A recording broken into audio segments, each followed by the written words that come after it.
You're listening to TGI Sports Talk with your host, Keith Angle, on Northeast Streaming Sports. Hey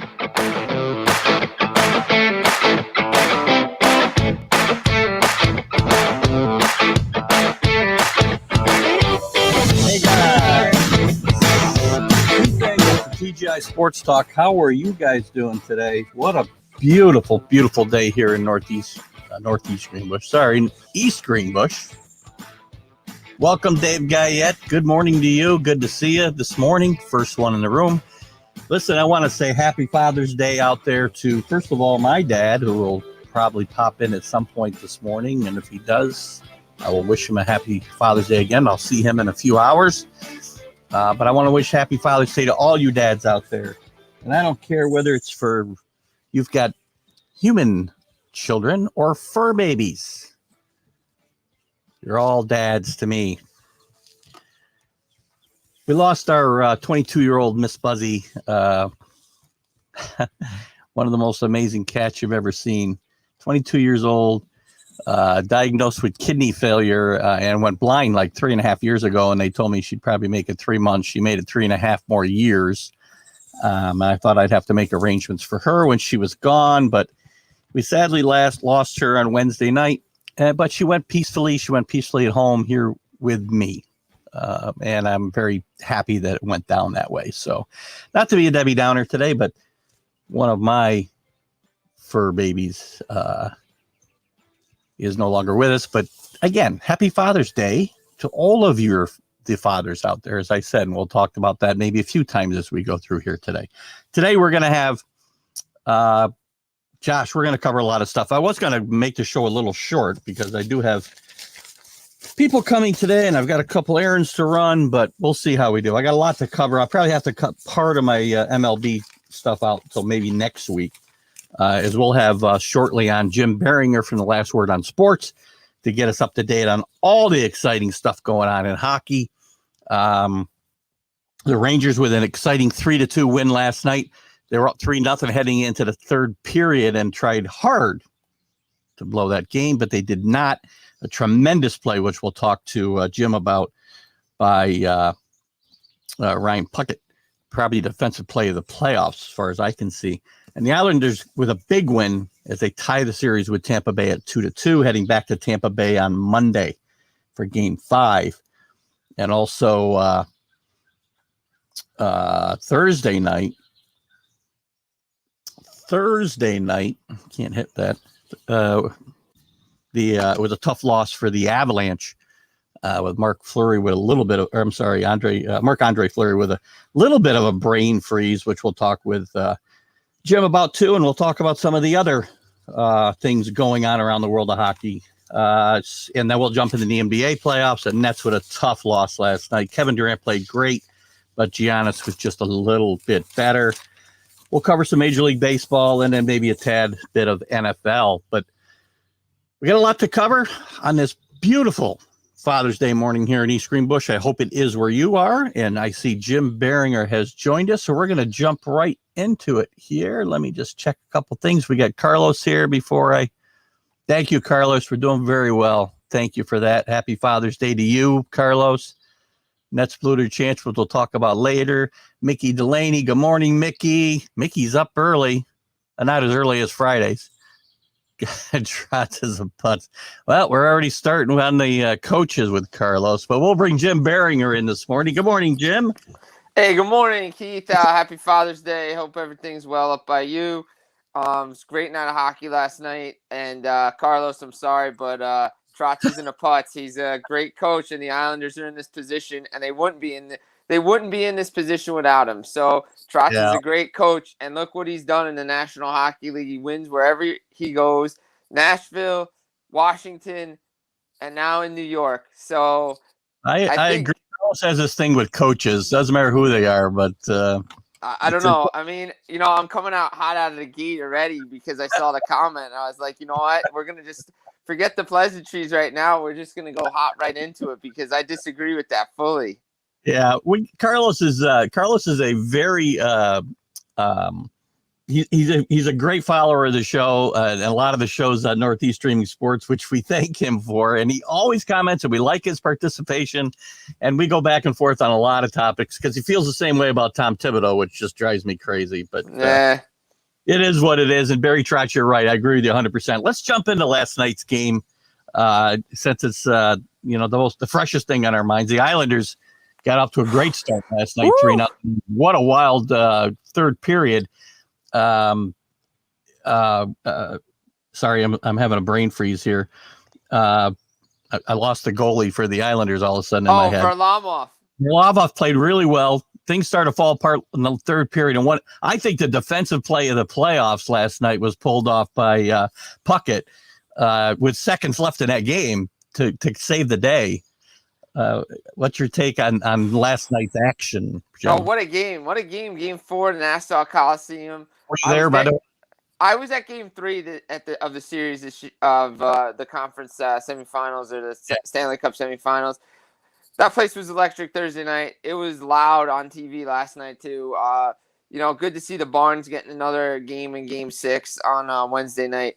But Ryan Pulock with the save of the playoffs. Oh, what a great play. If not like the defensive play of the year, whatever you want to say it is, this guy, McDonough, give McDonough credit. This guy is still finding ways to play well with Tampa, still a great defenseman in the league, and his offensive prowess for the Lightning, unbelievable. Gets the puck, makes a spinner on a move to get Varlamov out of his crease. The net's wide open. All he's really got to do is lift it. Even if he lifts it, I think Pulock's going to stop the play. But Pulock slides across and makes the save and pretty much saves the series from going to overtime and potentially the Lightning winning it in overtime. Because as we saw on Friday night, Marc-Andre Fleury's blunder against Montreal cost the Vegas Golden Knights a chance to go up 2-1 in that series. And we saw that with the Canadiens, you get the overtime goal, you're the game tying goal late in the period, you're probably winning in overtime. The Lightning, the way they were pressing, if they had tied that game, that series is probably 3-1 if they win. And that series is that game's probably over quick in overtime. But give credit to the Islanders. They played really well on Saturday night. They looked really right. Yeah, that was a must-win game for them. They looked solid. They played great defensively. They held the Lightning off the board on a power play, which is key. Yeah, they still let Braden Point score. I mean, the guy's going to find goals. They just got to find a way to slow him down. He's just so good, though. I mean, there's so many weapons. The team's so deep. But when they had when Tampa did make it a 3-2 game, I like the way the Islanders used their cycle game, their defensive system to just bury the Lightning in their offensive zone. So they didn't really have much to generate. Varlamov made the saves when he needed to. The Islanders have a pattern. You see the previous 2 series, down 2-1 to Pittsburgh, down 2-1 to Boston, they rattle 3 straight off. Let's see if they can do it again because, against the Tampa team that's a lot deeper, it's going to be tougher because they are the Stanley Cup champions. Let's see how much I could fire you up here a little more.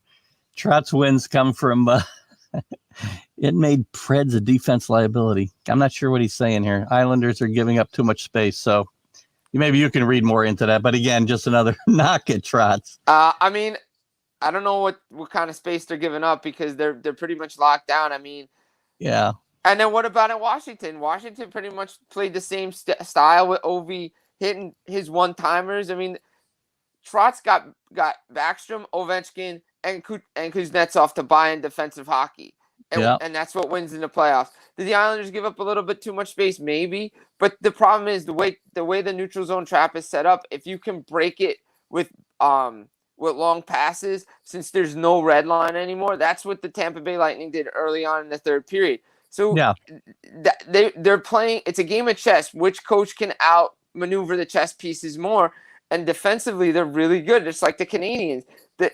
The Islanders when the game was 0-0 after the first period, you're thinking, okay, well, this is the type of game they're going to want to play because you keep the game close. You don't have to trail in the game. You're going to play better with the lead. This is the same reason why these banners and the 3 Stanley Cup banners are behind me as well. That's what won championships. Defense still wins. So, again, look, everybody can have their opinion on Barry Trotz. Personally, I think the man is one of the best coaches in the National Hockey League. Just the way what he's done with the different teams he's been on. But the Islanders are playing a great style. They're headed back to Tampa, tied at 2, and they got to thank Ryan Pulock for that. You got to be true to your system, and you're right. That system is shown to be effective. You got my the point I was going to ask you about before, because your team won how many Stanley Cups and were in position to win probably more, or had a chance to win more. For years, they were very consistent playing that almost this exact defense, right? So yeah, I mean, it was different back then because there was a 2-line pass. You can clog the neutral zone a little bit more. But when the Devils had a lead, that you pretty much knew once they scored the goal. You talk to anybody who watched the National Hockey League, you talk any analyst out there, the game was over. Once they scored, the game was over. You weren't beating that team. Yeah. And when they had the offense, like with Arnott and Elias and Sikora, they could put the puck in the net too with McGillney. So it's, the Islanders showed they could score goals last night. And it's good to see Bailey getting on the board because they needed depth scoring. I wrote about it in my analysis on lastwordonhockey.com. They needed that second line to start scoring. They got it from Bailey. They got a goal from Barzell again, which is good. That's 5 and 8 for him, or 6 and 8 for him, which is really good. And then obviously the fourth line scored again. So that third line needs to score, but they're getting their depth scoring now, which they had in the previous 2 series. So it's good to see their second line on the board because Trotz had called them out after Game 3, said they need to do more. Well, it's funny because I got to put Carlos's comment up here about the Tampa Bay being deeper than the Islanders. But again, to me, that just backs up the argument that Trotz is a great coach because he's got this team in position to win this series. Exactly. I mean, look, Tampa is deeper. If you look at their 4 lines, it's pretty much it is the exact same team that won the Stanley Cup last year, plus David Savard from Columbus. But they're running their horses out there. I mean, I was watching when I was at the game in Game 3 on Thursday. You could see that the Tampa depth scoring was there. I mean, Yanni Gourde opens the scoring. I mean, the call on Adam Pelech after the Islanders tied the game in Game 3 was a soft call, and you shouldn't be making. Like, again, I'm an official, so I've been in this situation, not at the National Hockey League level, but at the playoffs. You gotta let the guys play, and you gotta let the guys determine. I've seen more stuff let go in the playoffs and not called. That was really soft, and it determined the outcome of the game because after that, Tampa just locked everything down. But the Islanders were in a must-win situation in Game 4. They were hungry, and they played like a Game 7, and it showed. And getting the opening goal against Vasilevsky helps. That's real. That's a different comment. That's a comment I didn't mention. I'd have to pay up for my my football picks from last year yet. We're finally going to get together with some of the regulars next Friday. I lost my train of thought. Billy had made a comment here about the Islanders. Islanders being hungry. Oh, yeah, they're hungry, and they've run a gauntlet through the playoffs here to this point. In my mind, I mean, they were obviously the underdog in this their division, let's say, to even get out of there. And I think they did a great job. And Trotz has done a great job. So I'm on the same page with you here. And it's been a fun series. What are we going to see from here? I mean, they got to go back to Tampa Bay Monday, I guess, and back to New York on Wednesday. And then maybe a Game 7 back in Tampa Bay. Hopefully, I would think the Islanders want to wrap it up here in 6 games. But yeah, I mean, look, like I said, the pattern is shown. The Islanders, when they win Game 4 in the previous 2 series, they just won the next 2 games. Again, you need breaks to go your way. The Islanders got a couple of breaks in Game 4. They got a break in Game 5 against Pittsburgh. Now, personally, coming in the Pittsburgh series, I didn't think the Islanders were the underdog. I thought they were the favorite, to be honest, because I didn't think Pittsburgh was the better team. They were definitely the underdog against Boston, and they're definitely underdog against Tampa Bay. But they're just going to keep chugging along. Look, as an analyst, when you watch these games, you see certain things happen in these games. Yeah. Like I said last week, my heart wants the Islanders and the Canadiens to be in the Stanley Cup final because it would just be a fun thing. My head says the Lightning and the Golden Knights. And you could see kind of the way, now again, that's from a fan perspective, you can see like calls going against certain teams and be like, all right, why is this happening? Do the NHL really want like the other teams to be in it? They don't want our team in it. But I never again, like that stuff. yeah, you can't get into it, but it's just you hear it, you see the boards, the fans are just like, all right, whatever. But you have to have breaks and you have to have luck on your side to get to this point in the Stanley Cup playoffs. And the Islanders have done that. And the same with the Montreal Canadiens, which we'll talk about as Game 4 goes tonight at the Bell Center. Yes, we will. Big game. Let's jump to the Canadiens and the Islanders. I mean, I'm sorry, Canadiens and the Avs. Golden Knights. Tough loss the other night for the Avs after leading 2-1. And you mentioned quickly Fleury's gaff. I believe that was in the third period, but when they were still leading 2-1. How much carryover is that going to have for a guy? I mean, he's obviously an experienced guy, and he should be able to put it behind him. But that's a kind of blunder that is just monumental. Well, yeah, I mean, Vegas has got a good locker room there. He's the leader of that locker room. They're going to pick him up, no doubt. They got a lot of leadership in that locker room with Alex Pietrangelo, Marcia Sills in there, Pat Reddy, Stone. These guys will pick him up. The Golden Knights, they're in a good position. They're here for a reason. But again, you look at the other side of things. Carey Price is playing like Carey Price. He's playing like the guy who's won Vezinas, who's been nominated for a Hart Trophy, who pretty much carried the Canadiens to the 2014 conference final. And if it wasn't for Chris Kreider, the Canadiens are probably going to Stanley Cup final that year, just the way everything was going. But again, you need breaks to go your way, and they've gotten a lot of breaks. It shouldn't carry over into Game 4 because, as you hear the coaches say in these interviews, momentum is game to game. But I believe in momentum, and I believe the Canadiens, there's something about playing in the Bell Center right now. That corner, somebody needs to do an exorcism because it was the same spot where Eric Stahl gave up the puck, the bumper play they were trying to break out, and Nick Roy was right there to beat Carey Price early. So...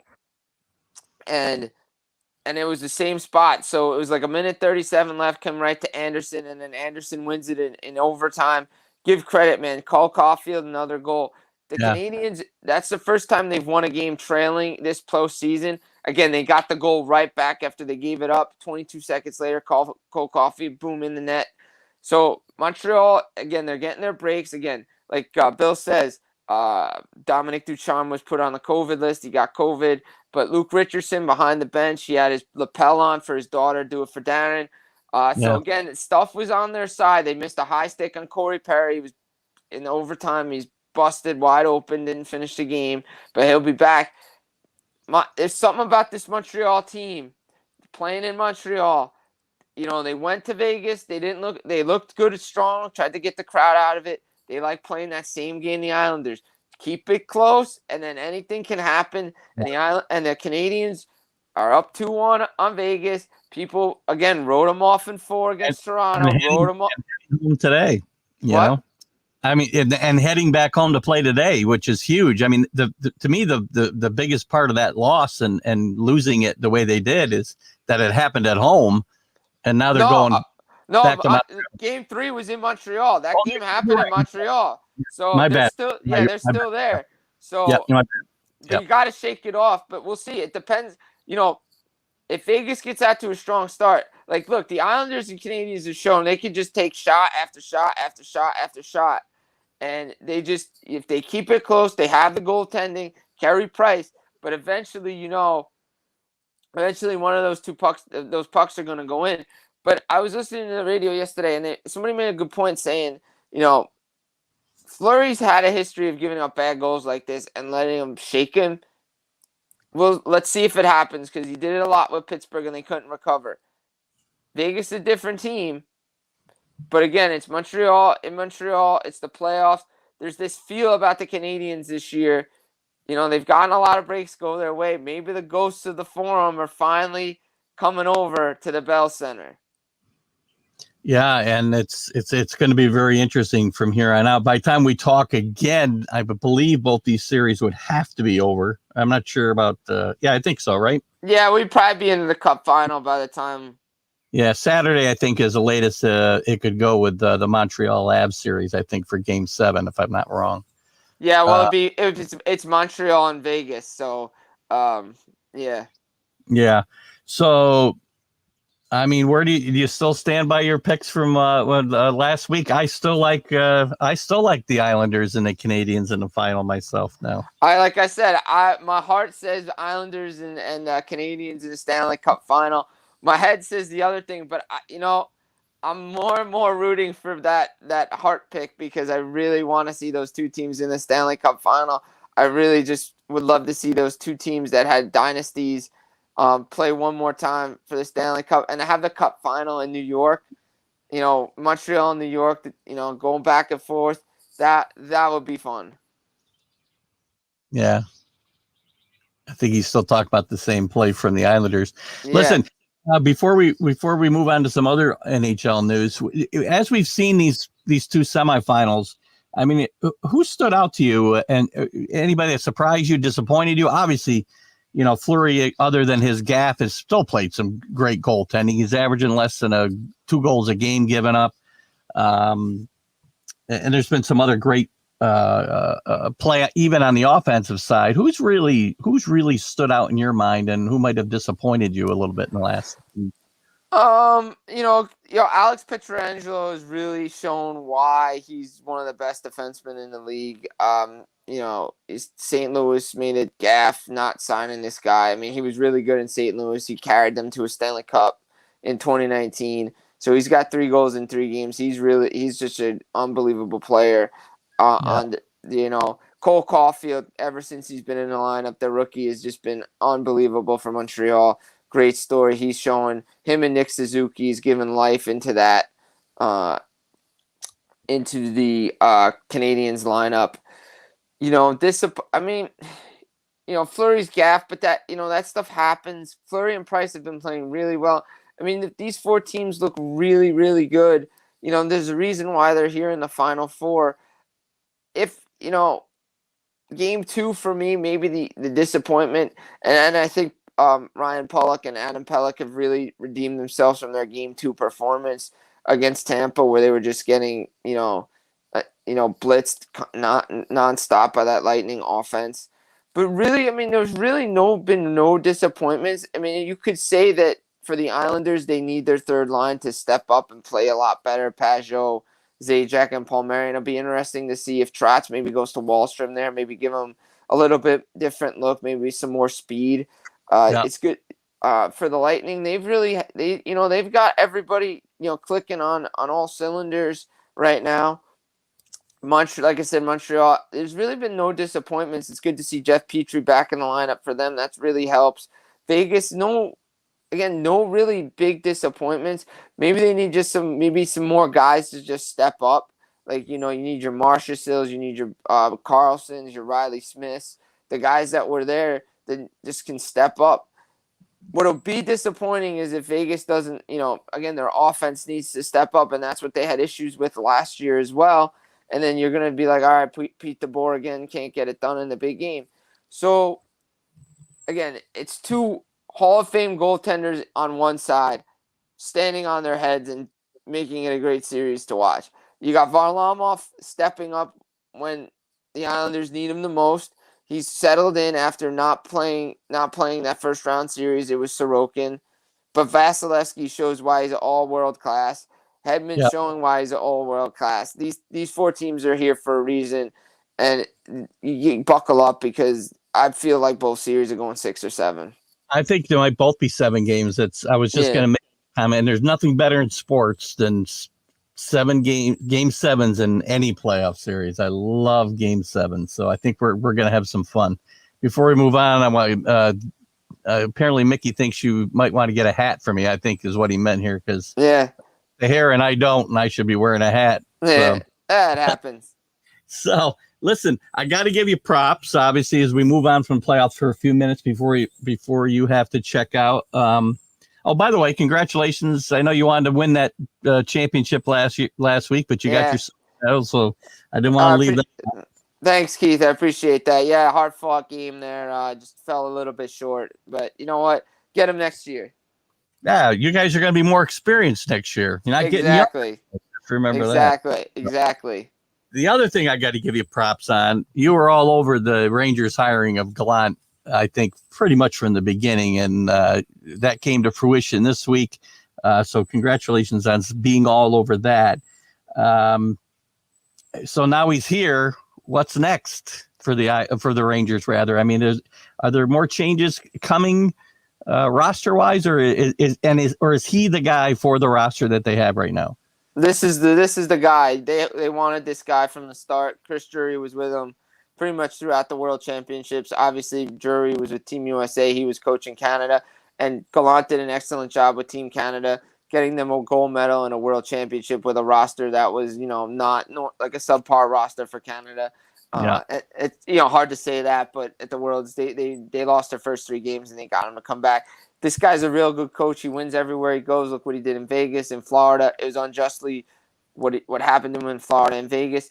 The roster is built to win now for the Rangers. They're in win now mode with this coach that they brought in. They maybe make 1 or 2 moves, maybe to get more scoring and maybe solidify that defense a little bit. They have the goaltending.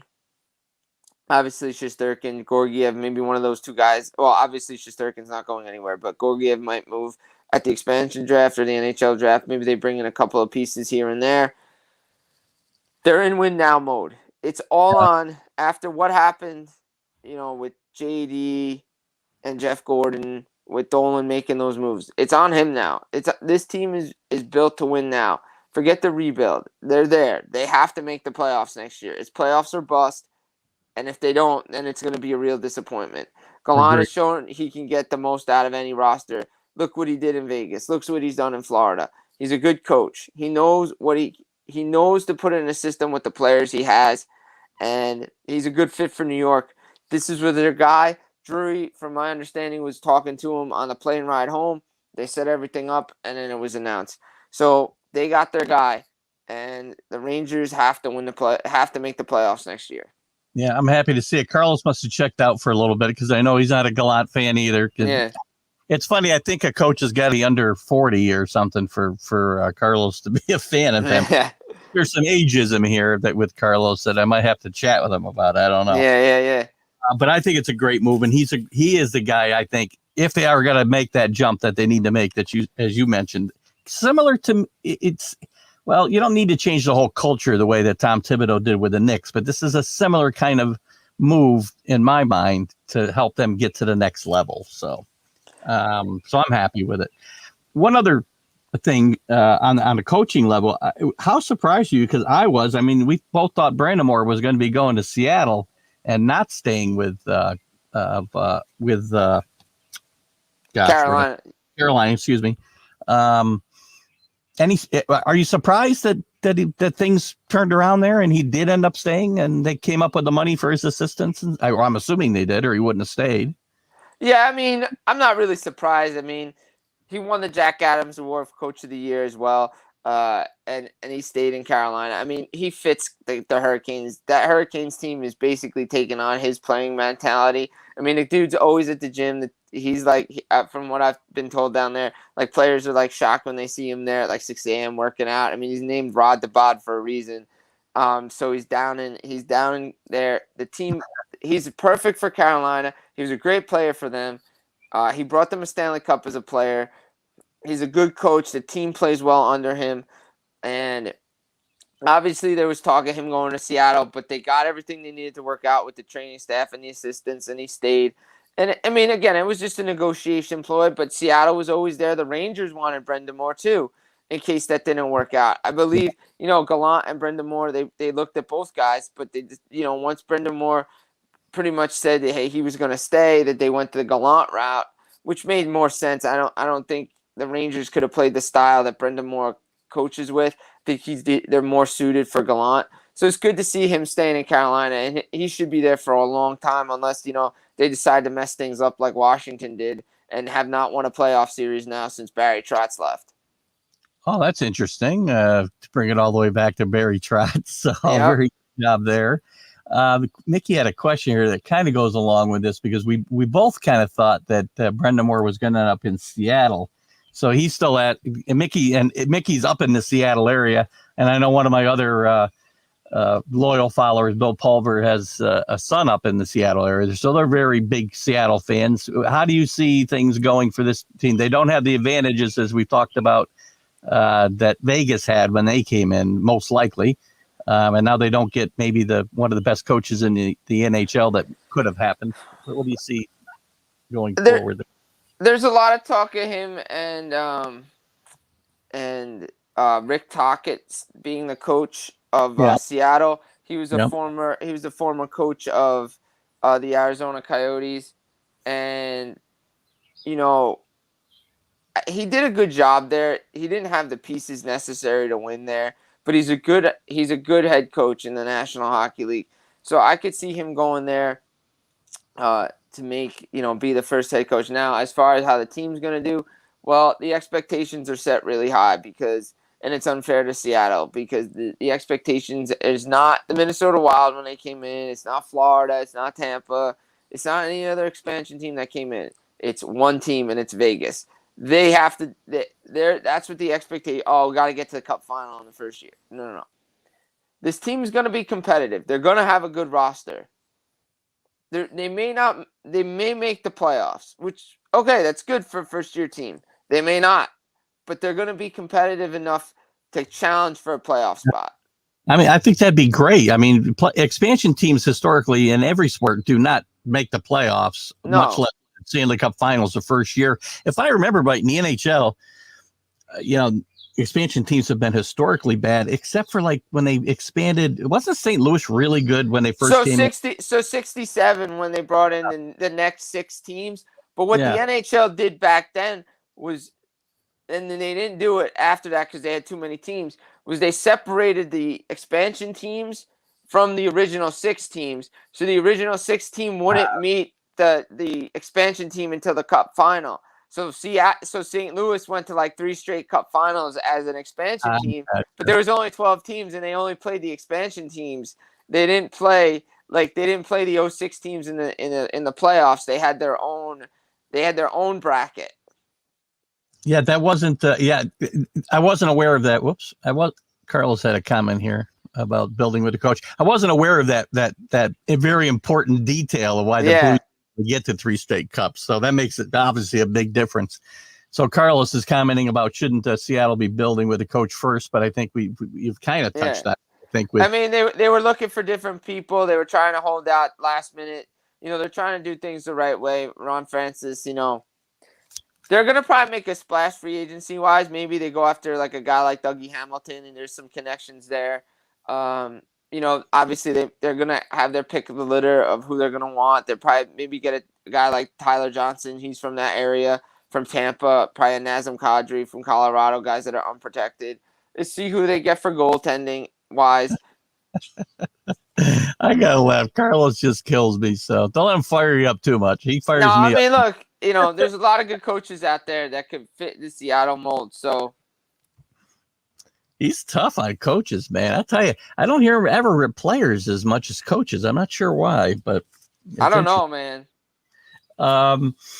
What else? Anything else you want to finish up with? I was going to touch on the awards a little bit that have started to trickle out, but I think maybe we can wait. We'll cover those in mass maybe once we get. We'll finish. We could cover those later on. Like I said, I just mentioned Brendan Moore, Coach of the Year, with Jack Adams. Barkov won the Selke. Look, everybody in the Boston area loves Patrice Bergeron. I love Patrice Bergeron too, but there's definitely more guys than Patrice Bergeron out there that are defensively gifted forwards.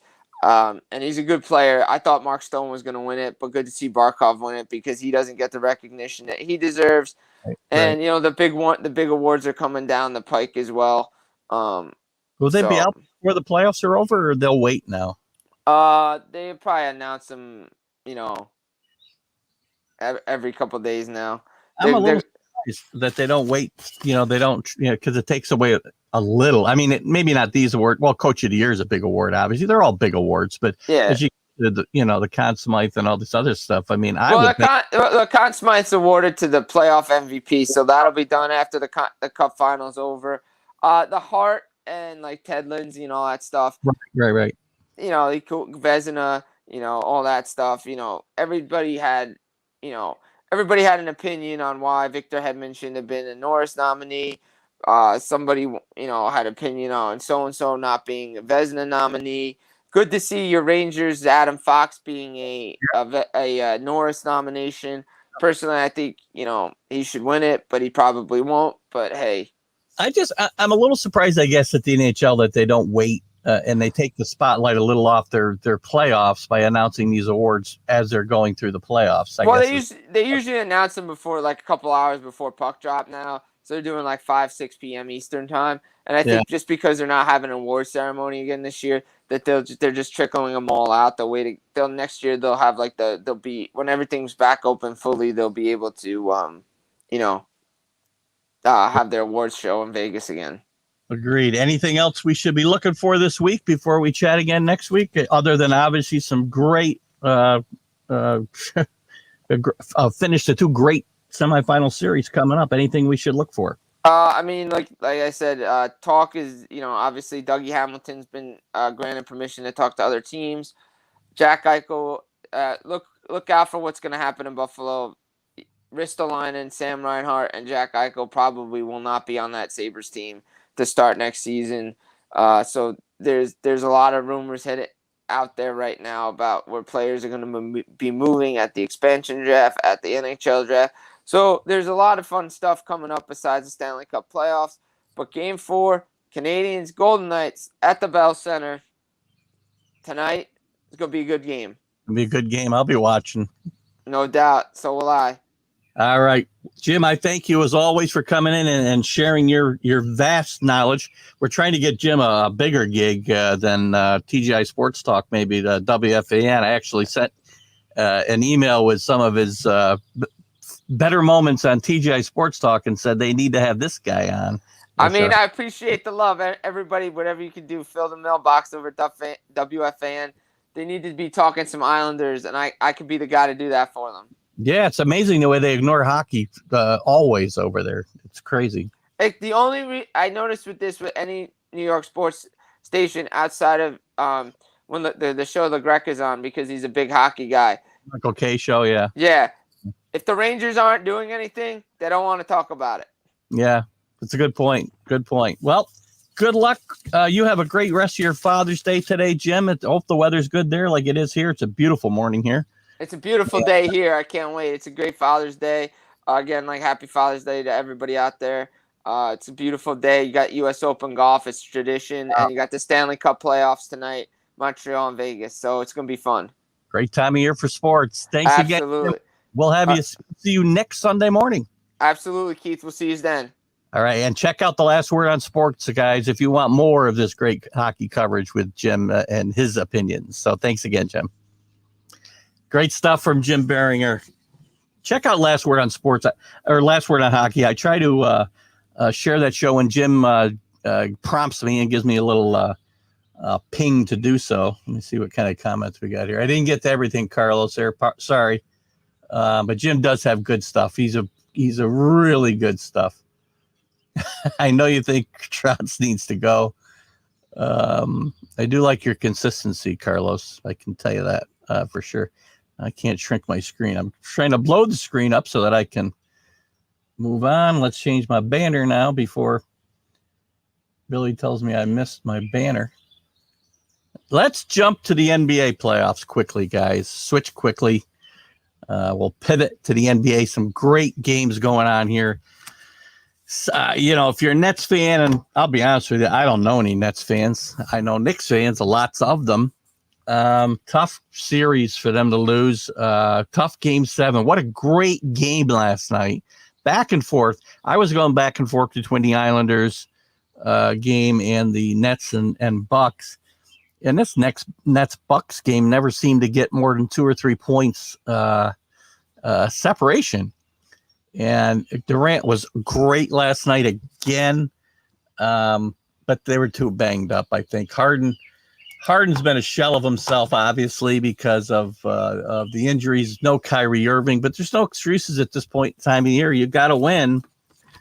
And Durant almost at the end of regulation pulled off a miracle for them with a really tough shot that ended up being a 2-pointer by probably a centimeter. His foot was just touching the line. His toe was just touching the line.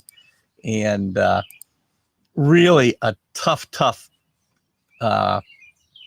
finish for the Nets. Important game for the Bucks. Their first, I believe, in their history, the first Game 7 that they've won on the road in their history. So tremendous job there.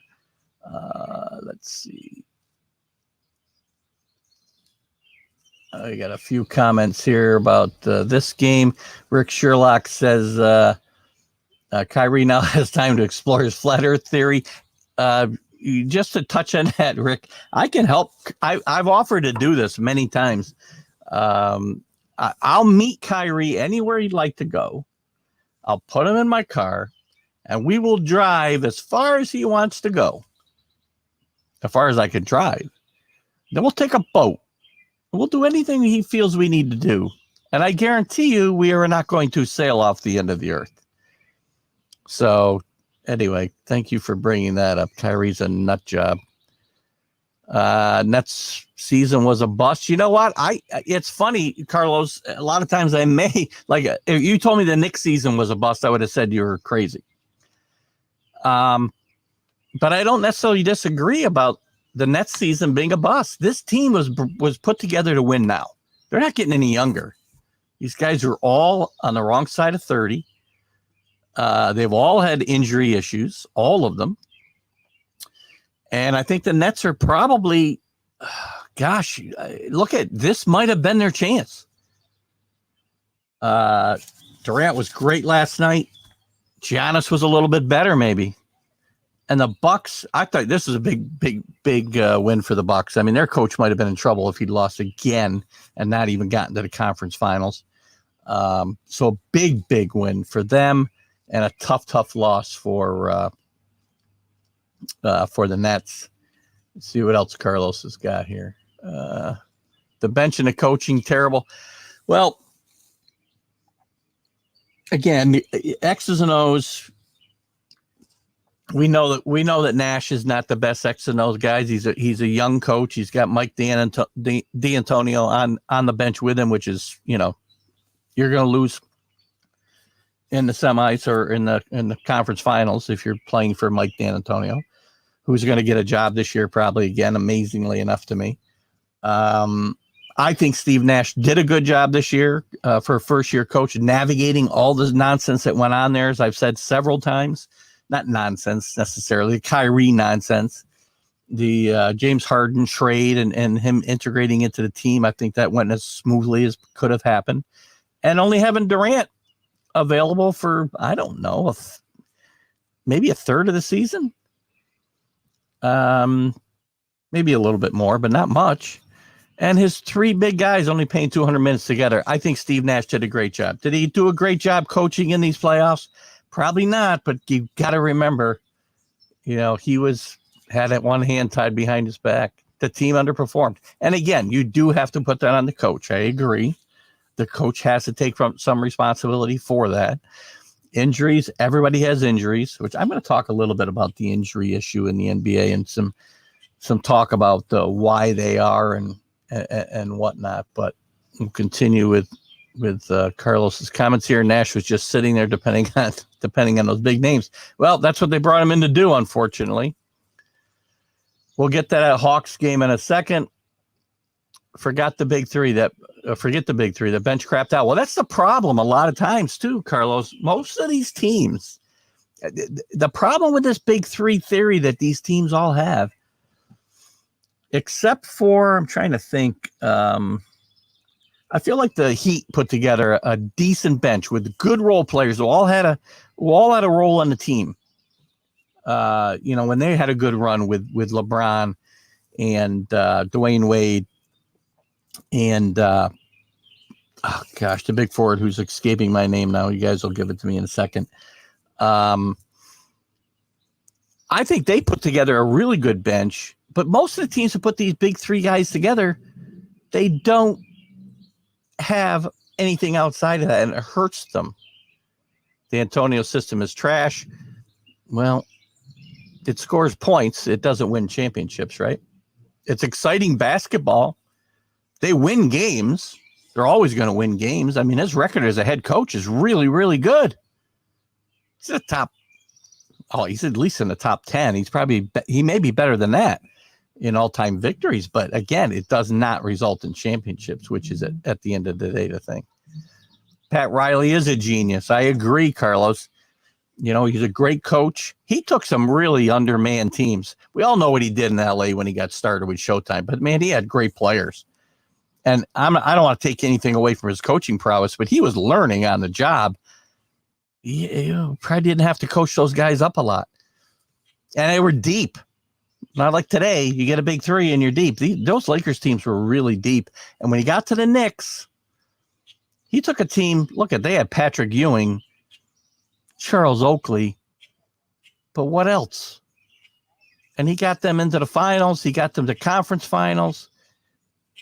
And then, of course, you know, he went to Miami, did well there, kicked him upstairs, put himself back on the bench. Ooh, there's a little bit of discussion about that, whether he treated Van Gundy correctly. Ray Allen, Haslam. The guys on the bench were great. I was trying to think of the other member of the big three. Oh, Chris Bosh. Thank you, Carlos. Or not Carlos, Drew. Chris Bosh, of course. The Knicks were deep. I agree, but they didn't have great players outside of Patrick Ewing.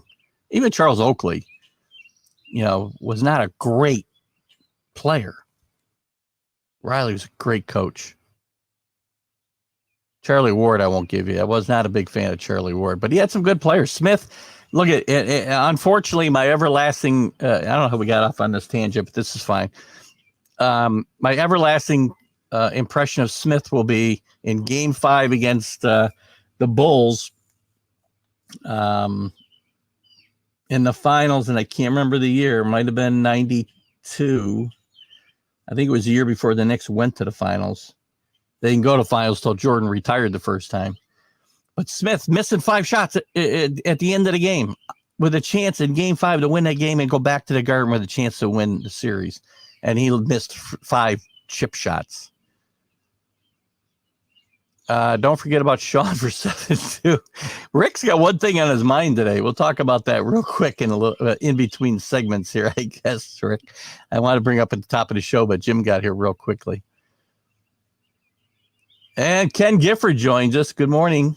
Anybody didn't say good morning to? I know you didn't get a chance to say good morning to a couple of you. Billy, good morning. I saw Kenny, good morning. Rick, I don't know if I saw you when you got in the room, but good morning. Thanks for coming in, guys. We're talking right now. We're talking some NBA playoffs. We're finishing up on the Nets and, you know, what this means going forward. Listen, I think this game was a big win for the Bucks.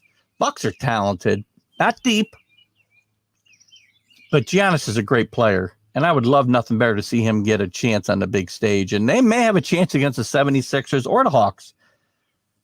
Great job by the 76ers the other night, forcing Game 7. I had my doubts, guys, to be honest with you, that this team was going to be able to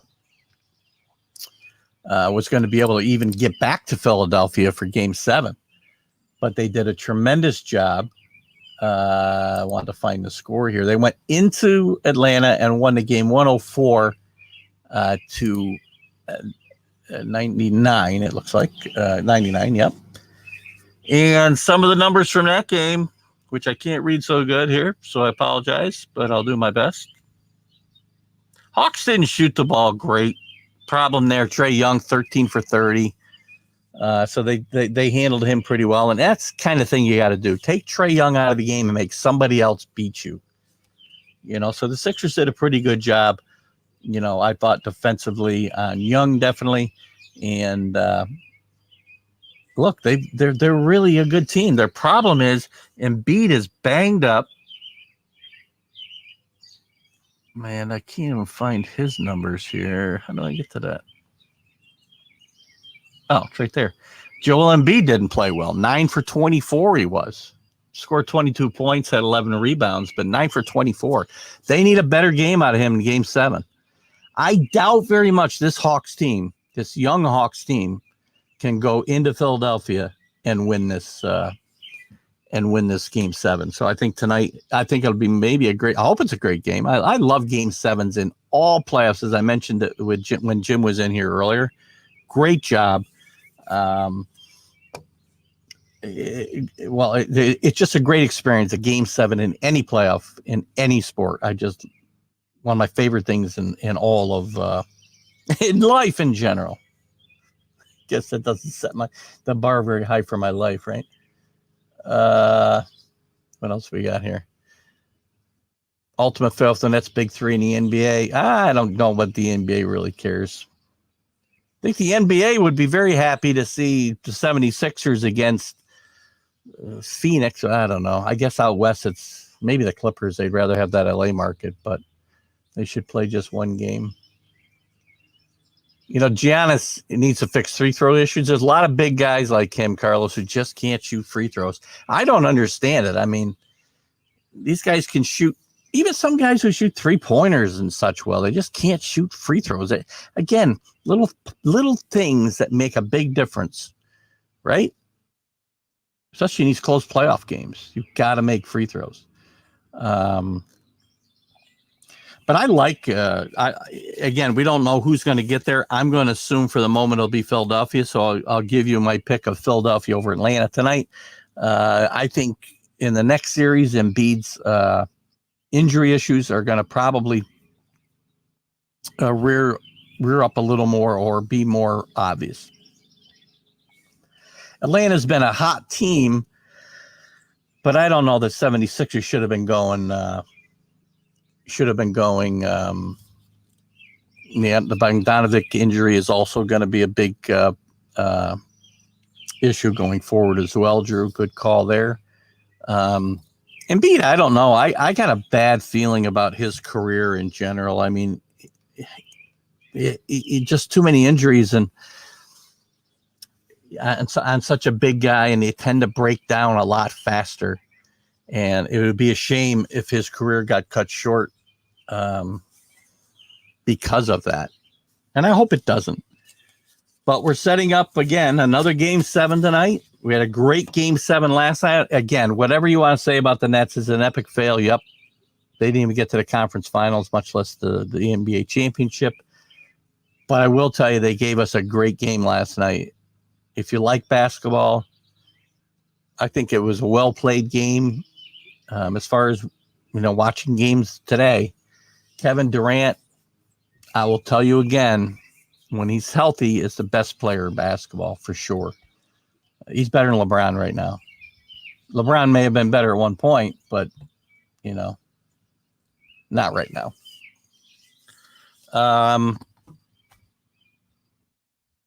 What are we looking at here?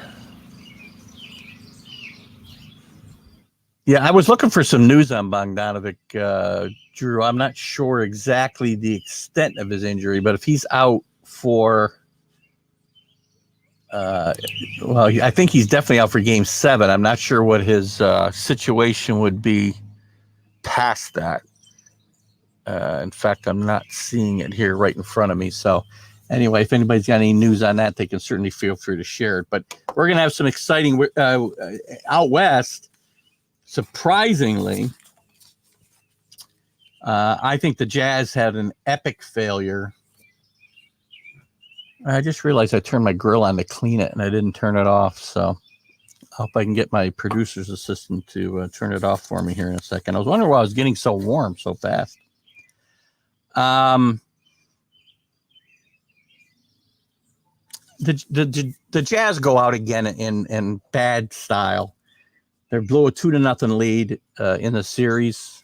They blew a 22-point halftime lead here in game 6. Ended up losing to the Clippers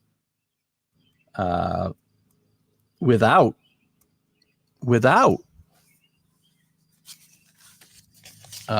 Kawhi Leonard.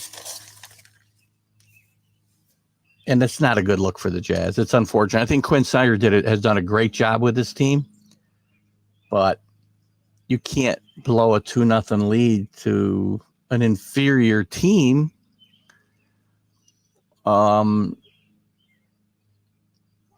Quinn Snyder's not going to lose his job. They just need to stop having these bad playoff losses. They had a bad loss last year as well, where they had a series in hand and didn't step up. So we're going out west. We're going to have the Clippers and we're going to have the Suns. The Suns keep on rolling. Monty Williams has done a great job out there. I know Carlos feels that Monty should have been the coach of the year. He did get, I think, the coach's vote. So he did get coach of the year in one of the votes, not the main award, but he did get that recognition. He's a great coach. He's done a great job. Problem here is, they're going to be without Chris Paul for Warrior. Who knows? And with COVID protocols, he's definitely out for game one, as is Kawhi Leonard. Kawhi Leonard's out for game one, and after that, his situation is up in the air with a strained knee. And Chris Paul, with the COVID situation, we don't know when he'll be back. So we'll see how that shapes up, but I think it's going to be a great series. Some teams never learn how to win big games. It's true. And, I'll be honest with you. It is the truth. There's a lot of really good teams, especially in the NBA, that never are able to get over that hump. Look at all the teams that James Harden has been on. Let's use him as an example. He was on a really good Oklahoma City team. They got to the finals and lost. That was the best they could do. He was on a really good Houston team. Got to a couple conference finals, had a chance to beat the Warriors. Couldn't shut them out. Or close them out, I should say. And now it's happened with the Nets. So I don't know. Is it a James Harden thing? Probably not. I think it's just certain teams. And part of it, again, the big three. You rely on the big three. You go down when they go down. Harden was playing on one leg and didn't do a great Willis Reed impression, unfortunately. Suns sweeping the Nuggets bodes well. It does. I was shocked. Drew, a great point. The Nuggets with a really good team as well, and Jokic being the MVP, obviously. You think they're going to win a game or two. Suns are playing really well. I think the Suns win. I like the Suns to beat the Clippers here, and it could be in 5 games. It could be in 6 games. It could be in 4 games. I don't know. But again, these playoffs have been really crazy. The whole season has been crazy. I mean, who thought the Hawks were going to give? Well, I gave them a shooter's chance because of the way they can put the ball in the basket, the Hawks and the 76ers. But it's just been very interesting that Mickey says, I say the Suns, 76ers for the championship against. I think it will be Suns and 70s. Well, you know what? I'm going to disagree with you. I thought that until I saw how banged up Embiid is. And I think that it's possible, get this out of my way. It's possible that it's going to be the Bucks and the Suns. I think it'd be a great series. I don't know if TV network's going to like it, but could care less about them. I want to see good matchups. I think the Suns will come out of the West. I think the Bucks will come out of the East. Interesting to see how the downtime affects them, though. Good point. In a way, it helped them. Well, no, they don't. I guess that series starts. When does that series start, Drew? Tomorrow? I thought I wrote it down here. I didn't jot down the schedule. Hold on one second. See if I can find my schedule here. I think that game starts tomorrow. No, actually, they start today. Sorry about that. 3:30 today. I did write that down now that I see the 3:30. Yeah, so they've been down a little bit. I would say they might have been better off if they were down a little longer with the Chris Paul situation. Chris Paul's found a home there. Chris Paul's another guy. We were talking about some teams. Kenny, you mentioned teams that just don't ever seem to learn how to win. Chris Paul's been on a bunch of those teams with the Clippers, with Houston. Now he's found a team that's kind of his. I don't ever think he was the guy or felt like the guy. And I think he wants to feel that way. Right or wrong. I think this team he's made it his team, which is why I don't think he's going to leave. There's a lot of rumors about him coming to the Knicks. I don't see that happening. I think they'll renegotiate his contract and he will most likely stay in Phoenix because I think he's found a good fit. Yep. Pleasure talking hockey with you too, Jim. Always great to have you on. We'll talk some more next week, obviously. So thanks for that. So I think Chris Paul's been he could be it's funny. It's interesting. And I don't remember the last time this might have happened that both teams are going to have their big stars not playing maybe the entire series. Who knows? So if neither one of them plays, my prediction could go out the window. I mean, the Clippers could beat the Suns, I think, without Chris Paul playing. But we'll see about that. Well, something in a person makeup.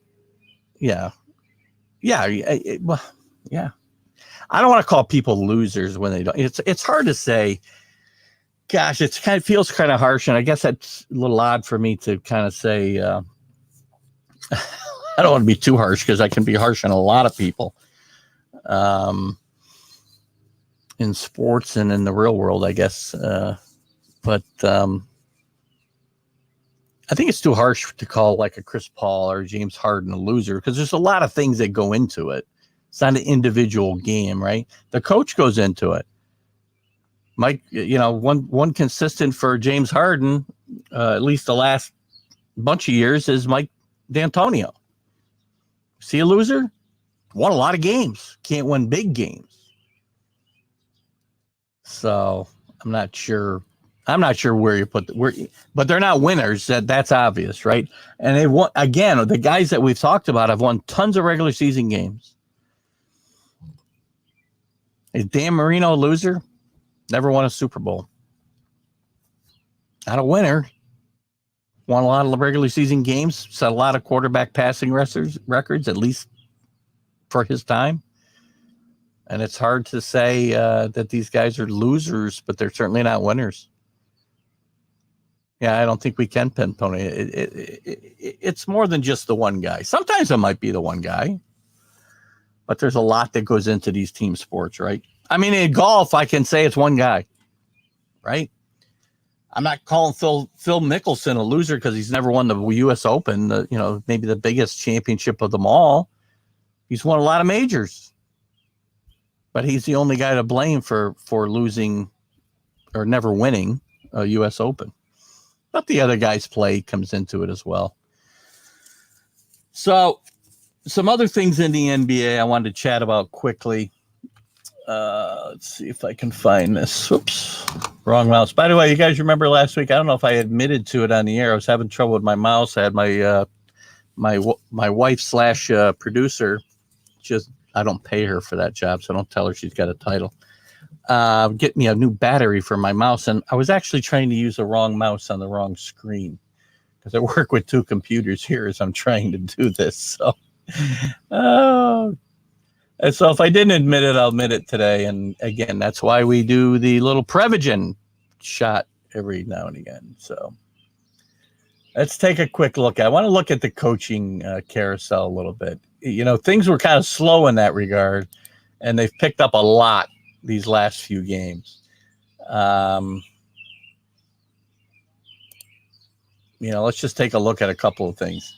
Boston changes coaches. They didn't fire their coach. Brad Stevens kind of got kicked upstairs, and I'm not sure if that was his decision. They fired Danny Ainge. I'm going to talk more about Phil in a bit. Phil's a gambler and just doesn't have any idea of pulling back. I agree. Maybe we can talk a little bit about that. I'm going to talk about the Open before we close the show today. But I agree with you. But you know what? That's what makes me love Phil Mickelson, by the way.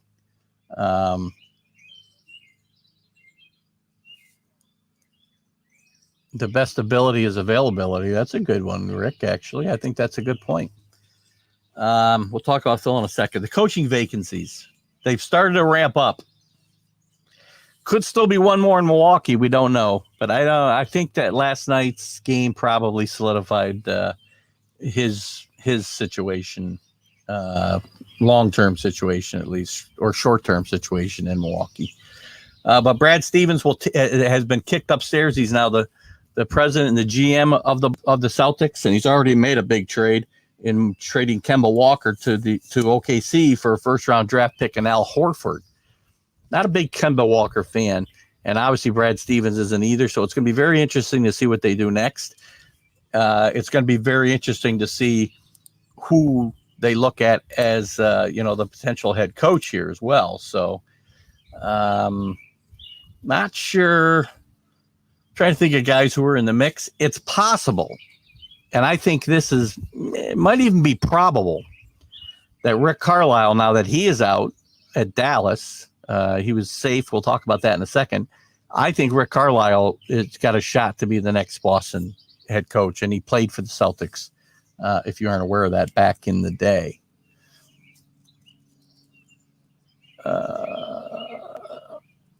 I think the situation in Boston was in for the making the day Stevens was it's Stevens, but I know who you mean, Kenny. He's a great coach. Brad Stevens is a great coach.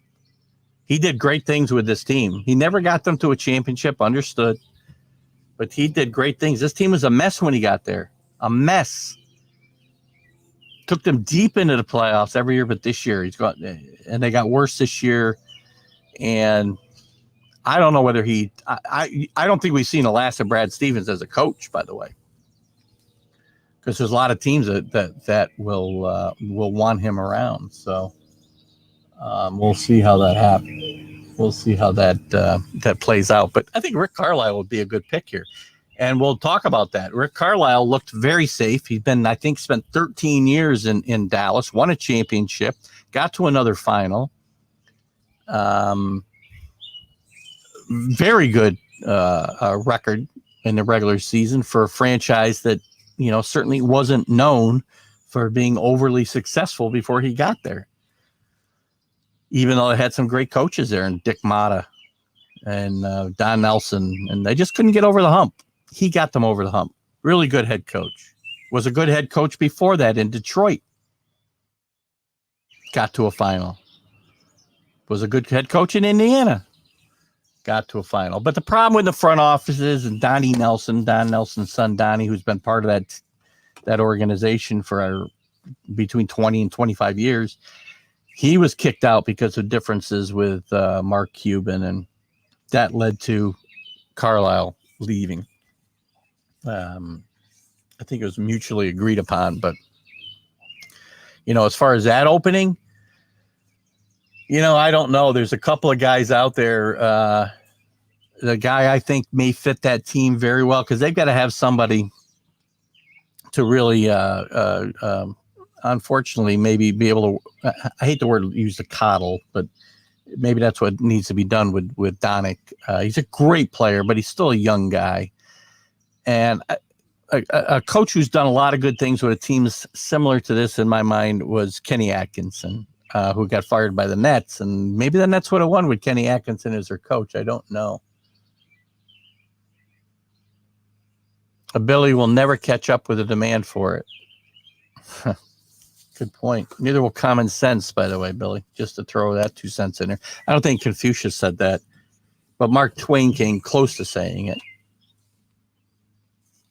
Actually, I think his quote was the thing about what was it? The remarkable thing, I'm paraphrasing, I guess. The remarkable thing about common sense is how uncommon it is. And I got these. All right, we got all these comments. So I think Kenny Atkinson would be a good fit there. I'm sure there's going to be a lot of other guys. Portland Trailblazers. Terry Stotts fired after quite again a lot of years there, and defense has been their problem, which is very surprisingly to hear that Mike D'Antonio is one of the leading contenders for that job because his teams don't play stellar defense. So interesting to see what'll happen there. But it's again, these are all good positions. Those three jobs are all good coaching jobs in my mind. There's talent on both those teams. Well, Boston's going to have to rebuild a little bit. They've started with Kemba Walker, but they got some great players in Tatum and some others. So I think it's still a good job. Now we get down to some jobs that maybe aren't as good, but could be. A very important hire coming up for the Pelicans of New Orleans. They didn't play that well this year, played very poorly on defense. But they've got a great player in Zion Williamson, a great player that they need to keep happy, and because he doesn't necessarily want to stay there. Wasn't a big fan of Stan Van Gundy. They brought him in and hoping, to catch lightning in a bottle. Stan Van Gundy hasn't done much. Well, he had some good teams in Orlando. I wasn't going to say hasn't done much since he left Miami. And again, I think Pat Riley kind of gave him a little bit of a stab in the back there. But, that's probably nitpicking. But he had some good teams in Orlando, got to a final, didn't win. Or he did. Can't remember now if he did win. I think he did win a championship, but in Orlando. I feel like they beat the Cavaliers when LeBron was a one-man show there the first time around. But no matter that, Van Gundy's out after just 1 year. Never a good sign. I don't like this one specifically. Yeah, Van Gundy wasn't coaching for his life. I really feel bad about this firing because it's going to affect one of the good friends of our show, Rex Walters, former Kansas Jayhawk, national champion Kansas Jayhawks.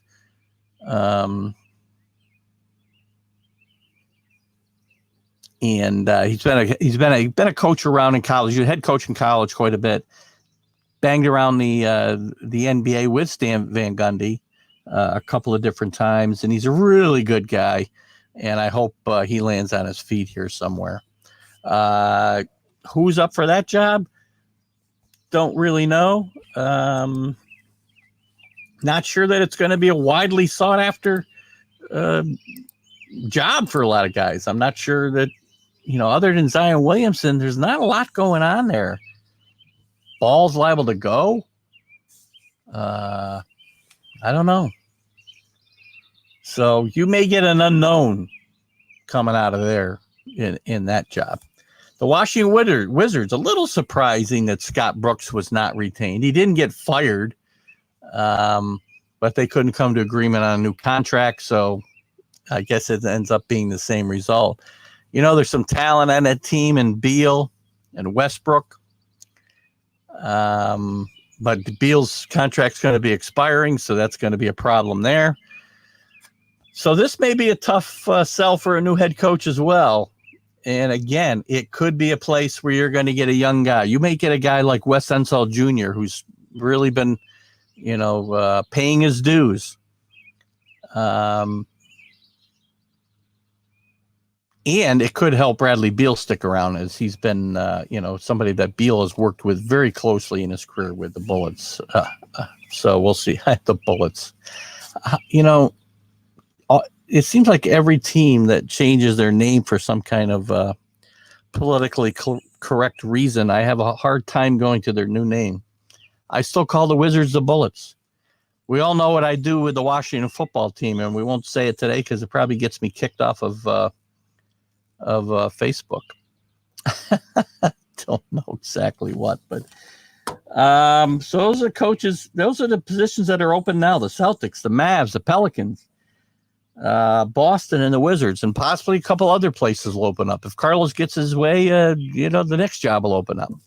Just kidding, not going to happen.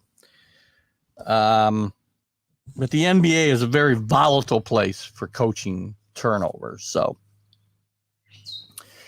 Let's move on from the NBA. If you guys got anything else you want to chat about, we'll move on to Major League Baseball. I had a whole thing I wanted to get into, and I'm probably not going to because I do want to cut the show probably just a little bit short today. We're going to talk about, we'll go through the scores from last night, talk a little Major League Baseball news. I got a tiny little bit of NFL news to talk about, and then maybe a little bit of PGA and NCAA talk. So I had this whole thing I want to do about the Major League Baseball, but it'll keep a week. Because I wanted to. How do you apply for a head coaching job in the NBA? Hey, get your resume out there, Kenny. I'd hire you. What I want to know, though, Kenny Gifford, this is directed at you. I think I need some water to my coffee because my grill is killing me over here. I got to text my wife. Kenny, if you were to apply for this job with an NBA team, I'm sure you're not particular about who you coach. Would you wear shoes to the interview? And if so, would you wear shoes on the sideline coaching the game? I have not seen a college game. I have not seen any college baseball yet, and I plan to kind of dive into it a little bit, hopefully, as things quiet down for me here these next few days after today. Watch a little bit of the College World Series. I love the College World Series. I don't like the metal bats. I wish they'd do away with them, but that is what it is. Oops. Sneakers and no tie. All right. Well, you can do that now. These guys are dressed down, so I think you can do it, Kenny. All right, guys, let's move on to the Major League Baseball here. Let's look at the scoreboard from last night and yesterday afternoon. Excuse me as I try to get my screen where I can see it. The Yankees beat the A's. Good win for the Yankees. The Yankees are trying to right the ship a little bit. They had a better week this week.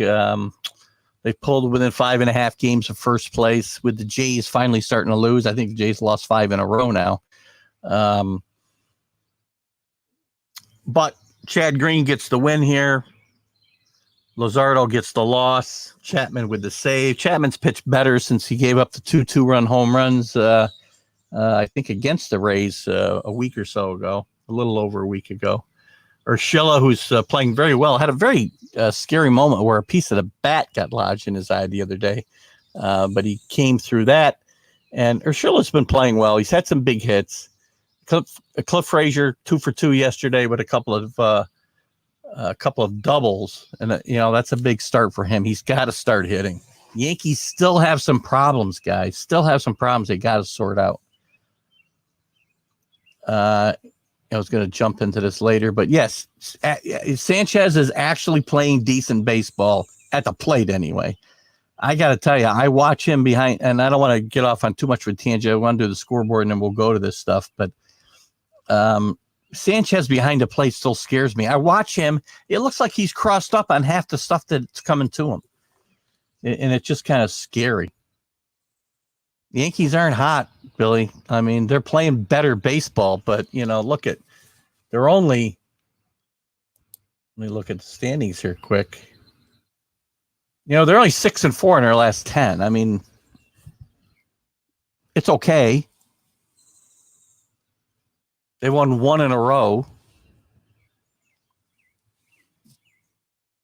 Still got some pitching issues, starting pitching issues. Got some serious outfield issues. This team is not backed. 22 home runs. Who's that? I don't know who Rick's talking about there.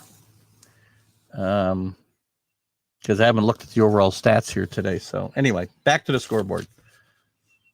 We'll catch up on these. I'll catch up on these comments once I get through here.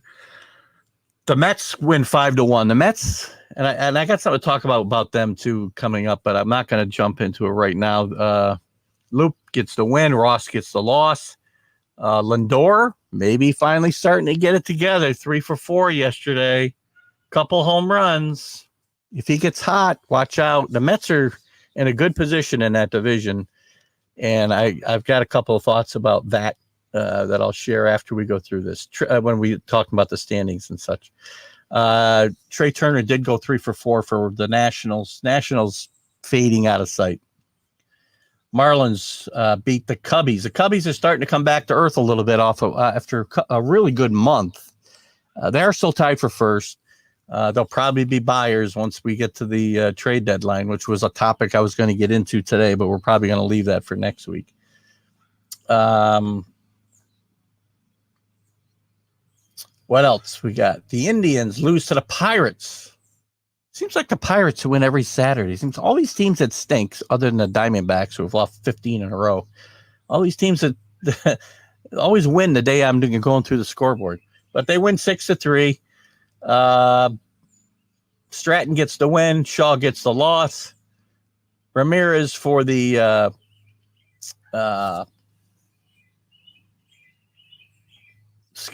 for Cleveland goes 2 for 4 with a couple of home runs, and Reynolds for Pittsburgh was 2 for 4 with a homer. The Twins win their 4th, I think, in a row, trying to get back into the race. They're going to have a hard time in that division with the White Sox being so good and the Indians playing decent baseball. They're 8 games over 500. It's going to be very hard for them to get back in the race. We'll talk about it a little bit when we go to the standings. The Phillies win 13-6 over the Giants, who are still a big surprise. Suarez gets the win. Garcia the loss. Ryan Hoskins goes 3 for 6 in this game with a couple of home runs. Ryan Hoskins never really amounted to much. I don't think. I just don't see him as a big player. The Blue Jays, who have not played very well for a couple of weeks or a month now, do beat the Orioles 10-7. So everybody gets healthy against the Orioles. The Red Sox continue. I think they're now back in first place. I think they're back in first place by a half a game over the Rays, who I said have been coming back to earth here after a really hot streak. Perez gets the win here. Keller gets the loss. Dalbec for Boston was 3 for 3 with a homer. JD Martinez was 1 for 4 with a homer. The second game of a doubleheader, the Nationals beat the Mets 6-2. Lester with the win. Who gets the loss here? Gazelman gets the loss. Hand gets the save. Schwarber, another all or nothing guy. A couple home runs yesterday, 2 for 4. Trey Turner with a nice doubleheader, 2 for 3 yesterday with a homer in the second game. The White Sox lose to the Astros. The Astros are red hot right now. And I said don't sleep on the Astros. The Astros are going to have a tough time this year with fans back in the stadiums and really getting heckled. But maybe they're using it to fuel their fire. They were a little inconsistent earlier in the year, but they've won. Gosh, I want to say they've won 5 or 6 in a row now, and they're closing in on the A's in the West. So don't sleep on them. The Padres get a win 7-5 over the Reds. The Reds kind of playing some decent baseball recently. The Padres a bit up and down. That Western Division is tough with the Giants, the Dodgers, and the Padres all still playing. Still fighting out for that top spot, and they probably will. If the Giants are for real, we're getting close to the 4th of July, guys. And to me, that's kind of you're either good or you're bad, and we know where you stand by the 4th of July. That's why I really think these next couple weeks for the Yankees are huge. We'll find out where they are. I'll talk about that in a second. The Brewers really up and down. Listen, somehow the Brewers the other night won a game. Their pitching is outstanding. They actually fielded a lineup here June, whatever it was, 18, 19. I don't even know what the date is today. They fielded a lineup with 4 guys hitting under 160. At 160 or lower. In June, offense is horrible. Don't give me the whole illegal substances with pitchers for the reason either. It's the way they play the game. The Angels win 8-3 over the Tigers. Diamondbacks lose their 15th straight. They'll be selling. You might see Marte in the Yankee outfield any day now. Buehler gets the win here. He was my pick to win the Cy Young, but he's only he's 7-4. He could still get it going. The Mariners 6-5 over the Rays, and a postpone was the Cardinals and the Braves. We'll look at the standings here. Let me check some comments before I head to the standings. I'll take what's going on. I guess that's with the Yankees. I'll talk a little bit about the Yankees a little more in a second. Rick, I like him because he swings at anything and he feels. Who's Rick talking about? Who are we talking about with the 22 home runs? Because Kenny says he likes him because he swings at anything, and I don't like guys who swing at anything. I watch Stanton do that all the time. Lester still has some tank in the gas. Gas in a tank he does, and he's likely to be traded here, I would think, at the deadline. It's very possible both he and Scherzer are going to be gone before long. Hang on, I gotta get to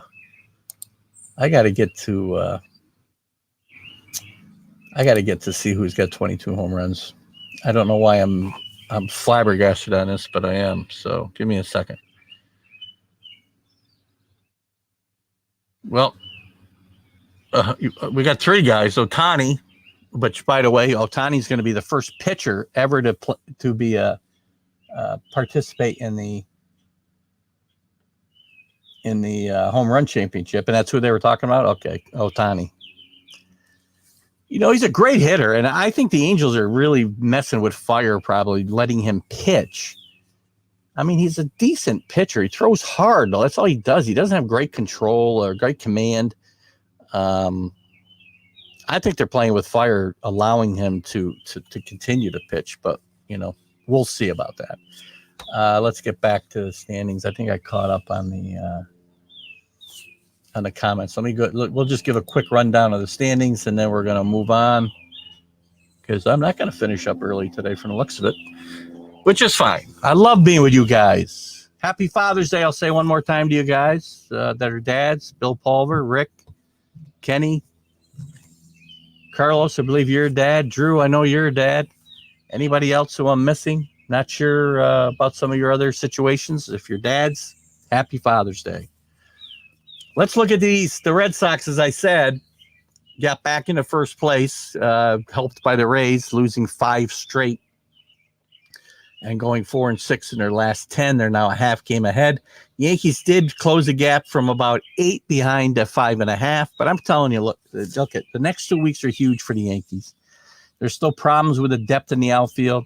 There's still problems with guys playing out of position, which they're not going to fix this year, unless it's a huge trade for Trevor Story and they move Torres or something. But Story's been hurt and hasn't played all that well. But he's probably going to be traded, I would guess, before the deadline.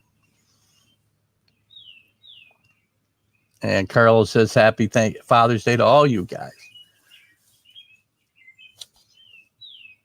Quip stumping for the Swami.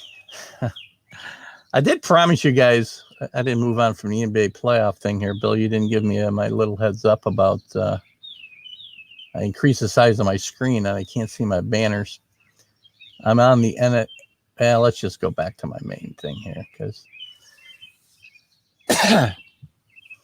I keep forgetting to change the damn thing anyway.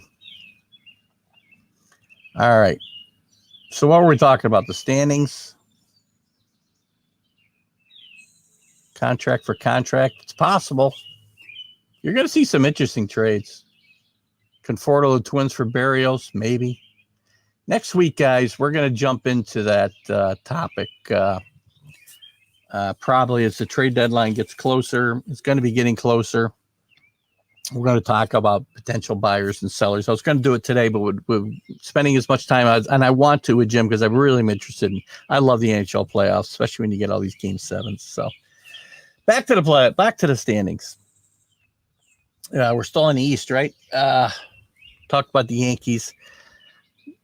Next 2 weeks, guys, if things don't drastically improve, yeah, they went 6-4 in their last 10. But they still, they're hitting the ball a little better. Sanchez is playing a little better. Still looks horrible behind the plate. Cashman's under a lot of pressure. Cashman's liable to blow up his plan in a big way. We'll talk more about that next week. There's some things I want to dive into. that I've come up with, and I don't know about the sources that I've seen them from, so I don't want to get into them today. I want to dive into it a little bit deeper. The Orioles obviously continue to bring up the rear in that division and will all year. In the Central, the White Sox continue to lead, 3.5 game lead over the kind of surprising Cleveland Indians to me. Still like the White Sox, still think they're one of the best teams in baseball, assuming Tony La Russa doesn't blow things up there. And, why did the Yankees trade the first baseman? Who'd they trade? Oh, Ford. He stinks. Good call. Thank you for answering that for me, Drew. I was trying to think who they traded, the first baseman they traded, and believe me, Ford doesn't come to mind as like an important cog in this team. He's horrible. Goodbye. What did they trade him for? I don't think they got anything back. They forgot him for considerations later. Cash or player considerations later, if I'm not mistaken. That's all you need to know. He's terrible. They loved his left-handed swing, thought he was going to hit all these home runs in Yankee Stadium, and he's not a good first baseman. He's not a good hitter. He's just more of the same, a big problem. Guys, home runs are not that important in the game of baseball. Teach guys how to hit. Oh, the Central. The Twins, my pick. Trying to scrounge back. I said 4 in a row. They won 3 in a row. They're still 12 games under 500, though. The Athletics still lead the West. Actually, they lead the West by 1, but 8 in a row now. The Astros have run. Watch out. The Astros are getting hot, and things could change there a lot quickly. Angels also have won 3 in a row there. They're 7.5 games back. Those Mariners so up and down. They've won 3 in a row, but they fall into 7.5 behind. Just a game over 500, as are the Angels. In the East, the Mets. I got to talk a little about the Mets. The Mets lead the East. They lead the Phillies by 4 games. They lead who I think is still the best team in the division, the Braves, who are probably going to be a big buyer, and they're going to shake things up here soon, I think, by 5.5 games. The Nationals are falling out of it. They're probably going to be trading Scherzer and Lester, as I said. Marlins, just not enough talent there. The Mets are playing. The Mets have survived a plethora of injuries, as we all know. They're starting to get healthy. Last I read, Conforto, I think, was on a rehab assignment. Carrasco is getting ready to throw off the mound. J.D. Davis was getting close to coming back. Nemo, not sure about him. Trying to think who else I'm missing. Walker's back and pitching well. Stroman's been very good. I'm concerned about the way they're handling Jacob deGrom. And I'm sure, Drew, you'll have some comments here before I go on here. Let me take a quick look. Yeah, Tampa, we know that. Anybody gets cheating. Cheating. Mets injuries are all on rehab assignments, right? That's what I thought. McNeil, that was the other guy I was trying to think of, right? He's getting ready to come back. So, look at the Mets are in a position here, a very good position. All these guys coming back, it's almost like midseason acquisitions for them. I'd hate to see them blow it all up by mishandling DeGrom and him being out for an extended period of time or even the season. Look at, he left his last 2 starts. Not serious injuries. I mean, he thinks he hurt his shoulder in the last start swinging the bat, but still, it's a shoulder injury.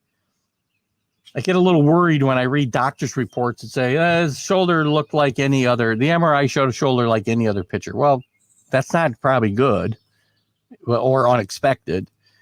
But, pitchers' shoulders are not going to be the best shoulders you've ever seen. And his injury prior to that was to the flexor tendons in the forearm. These forearm injuries are a killer as much as elbows or shoulders for these pitchers. So he's had to come out of his last 2 starts, pitched 3 perfect innings the other night and came out with discomfort in his shoulder. He's going to pitch Monday. He says, as long as he feels okay today. Then maybe that's changed. I don't know. But if I'm the Mets, I'm careful with him. I got to be careful with him. He's the guy.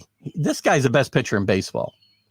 You all know I'm not a Met fan, but Jacob deGrom is fun to watch.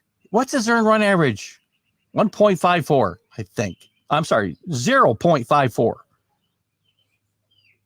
What?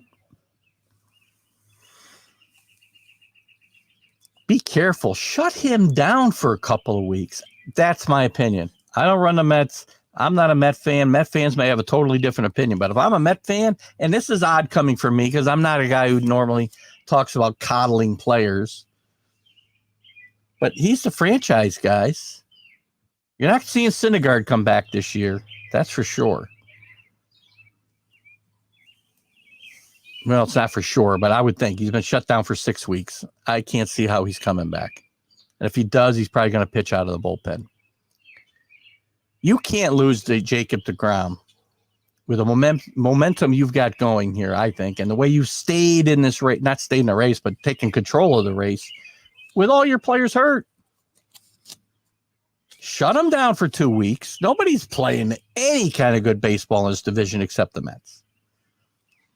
So I think you're crazy if you take a chance on sending him out there Monday.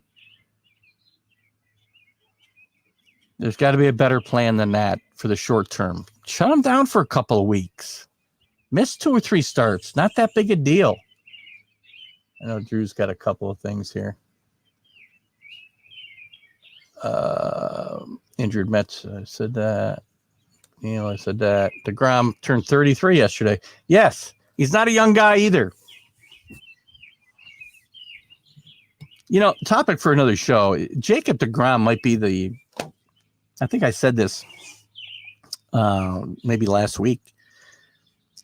Jacob deGrom's going to be a Hall of Fame candidate probably, and probably have less wins than any guy who was a starting pitcher his whole career, assuming he stays a starting pitcher, ever. He's a great pitcher.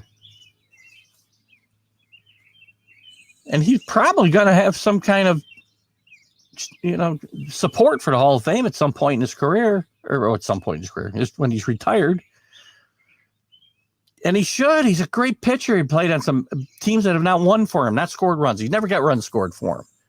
And we all know, and now they look differently at wins and losses. But anyway, I think the Mets need to be careful here.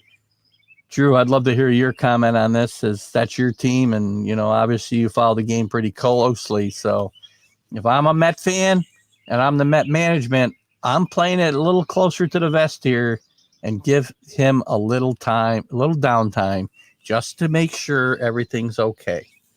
I wouldn't throw him back out there Monday. He says he's pitching, assuming he isn't hurting today. Back to the standings. Central, the Brewers back in first place or tied for first place in the Central, tied with the Cubs, virtual tie with the Cubs. Actually, an actual tie with the Cubs, literal tie with the Cubs. But the Brewers are very up and down. Great pitching, man. And I told you about the lineup they put out there the other day. It's amazing to me. The Cubs, we talked about. They'll be buyers. They think they're going to win, and they've got some players who have kind of rebounded, in Bryant and Rizzo and Baez. Carlos got here.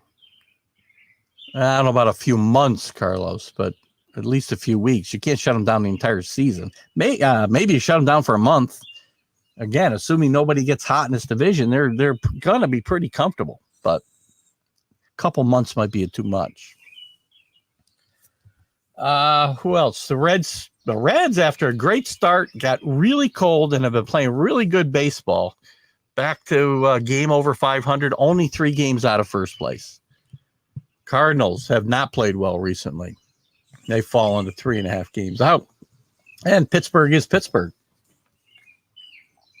By the way, I'm going to have on next Sunday Mark Mancini, who is who produces podcasts across the country. He's based out in LA. he produces podcasts. He does podcasts. He does podcasts with some of the Phillies announcers. He does podcasts with some of the Pirates coaches. He's a big Pirates fan. We're going to talk Major League Baseball, but we're not going to, I promise you, we will not spend that much time on the Pirates. But we're probably going to talk about the state of Major League Baseball. Out west, as I said, we got a dogfight, and we're going to have one all summer. The Giants continue to hang in there, a game and a half ahead of the Dodgers. And as I said, in my mind, you get to 4th of July and you find out who's for real and who's not. I think the Giants are for real. The Dodgers playing better baseball, 8-2 the last 10 games. They're getting healthy. They could run away with it. I don't know. And the Padres, very up and down. Now Tatis got hurt again yesterday, hurt his shoulder. I don't have any word on what his situation might be. Let's see what Drew's got to say. He's probably going back to the ground. Normally, I'd say go with what the pitcher is saying, and he says he's fine.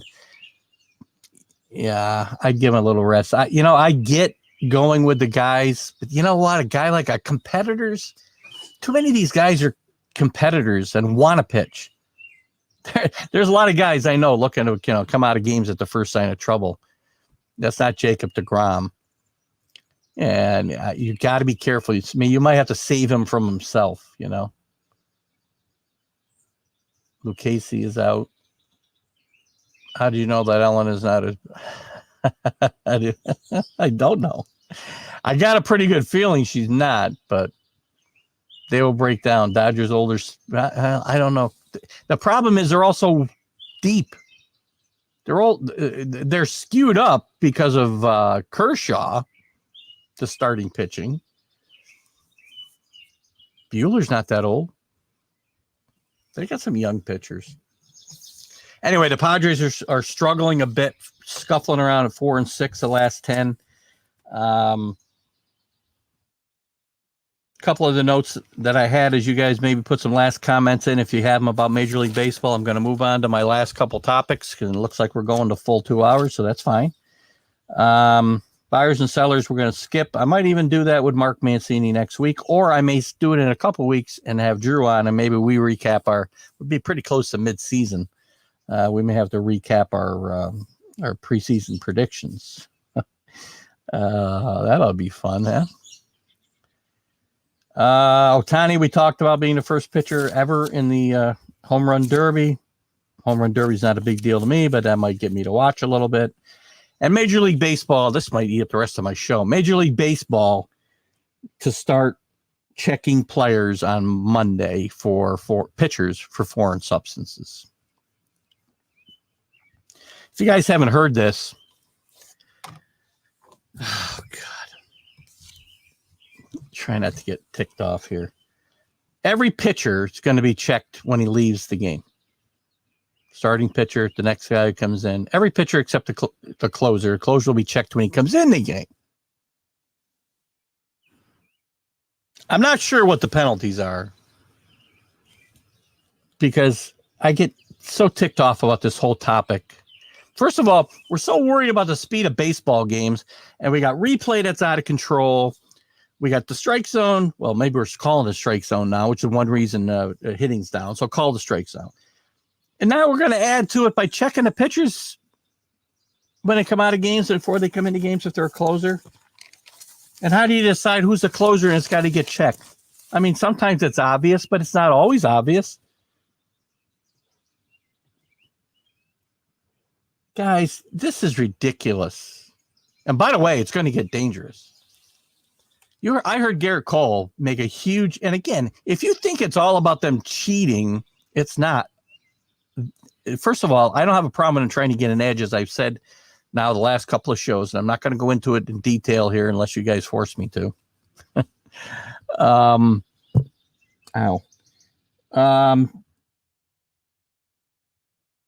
Hitters have had every advantage for 50 years. Baseball wants it. Rob Manfred wants home runs, home runs, home runs. That's all I care about. Home runs. So the pitchers get a little bit of an edge. They mix the rosin with sunscreen and no, now you can't do that. And then the other, whatever substance they were using, I forget, because that spider tat, whatever. I just don't care that much. Let them have their edge. And here's the thing. You're going to take away everything from them, including rosin. You're going to have guys getting hit. Pete Alonso said when this all came up a couple of weeks ago that he'd rather the guys had the used pine tar or use something else to have a better grip, because if I got a guy throwing 100 miles an hour and he doesn't know where it's going, I'm not terribly comfortable up there. So again, this is more nonsense legislating the game that baseball doesn't need to do just because they want more runs. 3 true outcomes and the pitcher's getting better grip, and that's the problem. Sheesh, you're right. We're on the same page, Drew. Okay, they told him what was going to happen, so the stuff will be on the catcher. Excellent point. I just finished a book by Dan Epstein, wrote it with Ron Bloomberg, called The Captain and Me. And it's about his relationship with Thurman Munson. And Ron talks about how Thurman used to scrape. I think he was so fast that he would actually doctor the ball up for the baseballs or for the pitchers. He would scuff the ball up, and the umpires would never know it. And guys like Stottlemyre and Fritz Peterson would reap the benefits. I think I saw 10 games. Yeah. That's probably right. Stupid. Exactly, Frank. All right. You're reading with his catcher remark. Okay, you brought pine tar up. So should that be banned? No. That's part of my problem with this, Kenny. I don't know if you heard my rant or saw my vlog on this last week. I think it was last week. My pine tar's okay for hitters to use to get a better grip on a bat. And don't tell me it's just so. This is what somebody tried to explain to me, that, oh, that was for safety, so the players don't lose the bats. It goes into stands, hurts fans, or it hurts a player, whatever. Baloney. Don't tell me pine tar doesn't give the players an advantage, being able to swing the bat harder, get better loft, get whatever other stupid analytics or launch angles they want to get today. Don't tell me it doesn't give them an advantage. So take the pine tar away. I don't disagree. I'm not saying they should take it away. Munson would sharpen the clips on his shin guards. Yeah, and Munson was a magician back there and doing stuff like this. So, all right, guys, I'm not going to spend any more time on that today, but we probably will in the future. Watch my vlog from a couple weeks ago. And again, I'll probably do one updating it. What do you say here? Like, gloves are better for wide receivers. And yeah, what's wrong with making a guy's ability being all the advantage that he has? I don't know. 10:48. Couple notes in the NFL. I'm not going to talk about the NFL today. Whatever. Guys, Wilson looked good. Mac Jones looked good. They're in shorts and no pads. Does it really matter? Is it important? I don't think so. Lawrence was hurt, not playing, looking that great in minicamp, but he's got a bad groin. Not going to be a big deal. He's going to be a great player. Aaron Rodgers, I don't want to talk about, other than the fact that I will tell you, I think he will sit out all of training camp and probably a couple of games and then be back. That's all I'm going to talk about with football today. You guys got something you want to chat about? That's fine. But I'm skipping to the. I want to quickly finish up on a couple of topics. Quickly, U.S. Open. Big golf fan myself. Not sure about you guys. I know I don't do a lot of golf because it's not everybody's cup of tea. But Mackenzie Hughes, Russell Henley, and Luis. We'll butcher his name. Oosteen. Always mentioned. I hate it. I think I took him in my open pool as well. I can't even say his name. They're all tied at 5 under. going into the last round today. The interesting thing here, 17 players, not counting them. So that's 20 players with a chance to win this tournament in my mind. 17 guys besides them, 4 shots or less out of the lead going in today. And some big names, guys. Deschambault, who we don't like him probably, but he's got a chance. Rory McIlroy, only 2 off the lead. Scheffler, only 3 off the lead. John Rahm, 3 off the lead. Buzenhout, another guy I took today in my pool, 4 shots back. Dustin Johnson, just 4 shots back. Molinari, who's got a U.S. Open under his belt, 5 shots back. Brooks Koepka, 5 shots back. Thomas, 5 shots back. Ian Poulter, get the old guys in there, 5 shots back. Paul Casey, 5 shots back. And there's some other guys too. I only mentioned there's some big names out there, guys. Big names.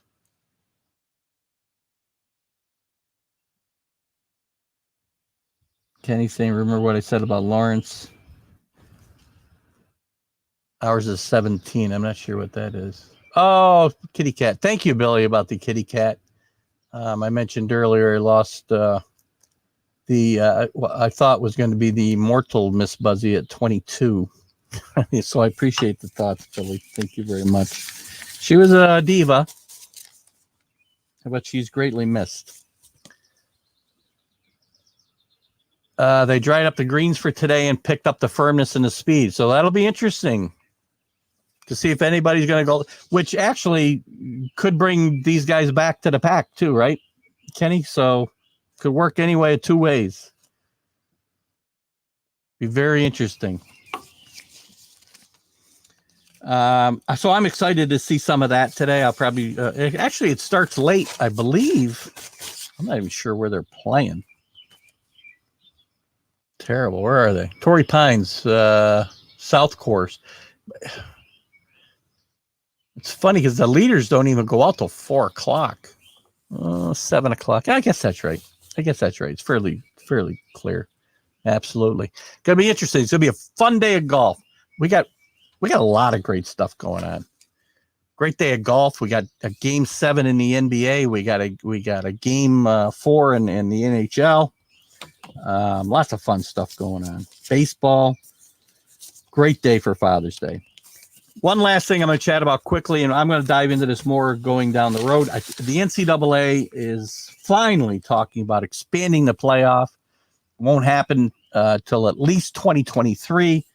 But right now, their system, and I had proposed something last year where we went to 16 teams, the 12 conferences that are really, Division 1A schools, conferences, would all get their conference championships, would get in the tournament. You'd have 4 at-large teams.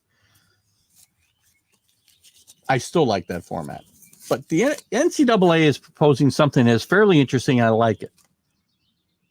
If you're not going to adopt the other system, I like this. 12 teams, 4 byes, and the 6 highest ranked conference winners would get automatic bids, and then there'd be 6 at-large teams. So those 6 automatic bids wouldn't necessarily have to come from the Power 5 conferences. One's got to come from somewhere else. If it's not the group of 5, it's going to be, it could be the Mountain West. If a team out there was ranked in the top 10, for instance. So I like where they're going. There's still a lot to be worked out. Notre Dame is going to have their say here because they don't have a conference affiliation and they could potentially be hurt here. But they do have the at-large opportunity. There's going to be 6 of them. I like the fact that they're talking about doing something different. I'm tired of watching this 4-game playoff. It's not always the best 4 teams, but it's always the same 4 teams. It seems there's only been, I can't give you the numbers, but the numbers of times that Alabama, Clemson, Ohio State, Oklahoma, and I want to say one other team, but just these 4 teams. The number of slots they've filled since they went to this format is phenomenal. And by the way, guys who are worried about blowouts and Alabama, well, first of all, they're before buys, so the best teams wouldn't play the worst teams necessarily. The 5th best team would play the worst team in the field. And if you're worried about blowouts because Coastal Carolina gets in there and gets blown out by Georgia or Alabama, well, the games are blowouts now, the semifinals. It's a snooze fest. I would at least like to see one of these schools, Coastal Carolina, Cincinnati, SMU, Houston. I don't know. I'm trying to think. Central Florida, all A. By the way, my favorite conference, the AAU, have a chance.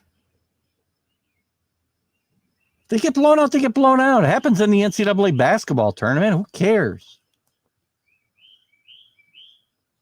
Let's see.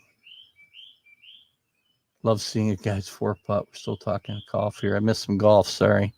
Speed kills. Speed kills me. Day drinking for Father's Day, starting with a margarita. Already? I got to end the show. I can't drink on the air. Facebook will fire me. No drinking, but a lot of THC. I'll be drinking. I'm going out for ice. Got to get things iced down. I'm ready for one now. It's been a long morning. What's Rick got here? Do we need to tie? Need a tie for the podcast 7-2? Good point. We got a couple minutes left. Let's talk about this. I've been practicing for fight song. Good thing we merged with Rhode Island because we couldn't be the Red Raiders. That's for sure. So right now we're solid with. I don't remember who I had said was solid. Rick solid. Drew solid. Billy solid. Mark Robert Shaw solid. Kenny said he was solid. Thank you, Kenny. Might be that to 5. So I don't know about Sean. I haven't heard from Sean. I believe he's on my on that group text, but I'll reach out to him individually. And then Mark Mathewson, who's got to be there, guys. It's not going to be a party without. Well, I shouldn't say it won't be a party. I'll enjoy seeing all of you guys, as I did Kenny after a long time last week. So no, you don't need to wear a tie. I'll be very casual. I do plan on going live from there. So I do plan on going live for at least a little bit. We're not going to show the entire happy hour. But 7-2, Friday 7-2, 4 o'clock. I'll probably get up there by 3:30 or so if you guys are curious to see if I can scope out a spot for us to hang. I'll get in touch with those guys. And I put Dave Guyette. If you're still here, Dave, I put you on there. I know that I don't know how you get around these days, so I'm not sure that you can get to Albany for a beer, but you're more than welcome. And then if any of you other regulars, Carlos, if you want to drive up from the city, you're welcome to join us at BJ's Brew House, Wolf Road in Albany. Same with John Gonzalez. I don't think John's here today. John Gonzalez, runs one of my favorite groups, the Sports Authority. Great group, guys. If you haven't joined it, join. Fun stuff. He lets me post all my stuff there. So anyway, we'll be getting together on 7-2, 4 o'clock. Or a little earlier if you want to be. Shoes required. That's up to the establishment, Billy, and I'm going to say yes. Just, I'd be safe. Guys, it's been a great morning. I've had a lot of fun. Whoa. That might be. That's what's going to happen when Kenny can't get in without his shoes. All right, guys, great morning. Hope you have a great Father's Day. Today's show is dedicated to Miss Buzzy. She was a great friend for 22 years. We miss her already. Hope you get her back soon. Guys, I had a dog, one cat. Didn't live at the same time. There's a year between them. Those two animals. My dog lived to 19, my cat lived to 22. And then with those cats, I had those two animals. Come on, there's two. The time I'm 19, the time I'm 61. The tool we covered that entire part of my lifetime. It doesn't happen. Love them both. Thanks again. Have a great day. Rick, Billy, Drew, have a great day. Have a great Father's Day. Drew, I'll see you in a couple hours. Keith Engel, TGI Sports Talk on the Northeast Streaming Sports Network. We are out of here. Have a great Sunday. See you guys later. Bye-bye. I mean, you can see right now, without LeBron, Lakers are struggling. Let me tell you about a team I hate, all right? I know the Dallas Cowboy fan is here, so I had to make sure he knew how much I hate this team. I'm ready. I've often said that the people who run baseball, they try very hard to ruin it. I'm from Brooklyn. I don't have a problem saying it to his face. Oh, I'm from Brooklyn. Hey,